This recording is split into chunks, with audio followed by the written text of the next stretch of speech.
Jamaica is about to go cashless, but it is not mandatory. The government has announced a plan to introduce a digital currency that will be legal tender alongside the Jamaican dollar. The aim is to increase financial inclusion, reduce transaction costs, and improve efficiency in the economy. But what does going cashless mean for Jamaica, especially for its citizens who are living below the poverty line? The poverty line is a measure of the minimum income or consumption needed to meet basic needs, such as food, clothing, and shelter. According to the World Bank, the poverty line for Jamaica was $2.15 per person per day in 2017, based on purchasing power parity, PPP. This means that anyone who earns or spends less than this amount is considered poor. The World Bank estimates that 1.18% of Jamaica's population lived below this poverty line in 2004, the latest year for which data is available.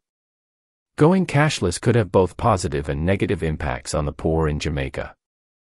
On one hand, going cashless could make it easier for them to access financial services, such as savings, credit, insurance, and remittances.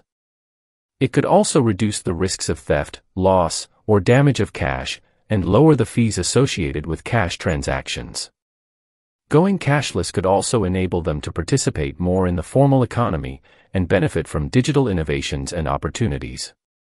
On the other hand, going cashless could also pose some challenges for the poor in Jamaica.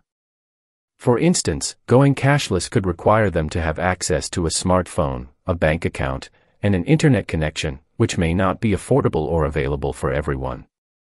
It could also expose them to cyber attacks, fraud, or identity theft, and compromise their privacy and security.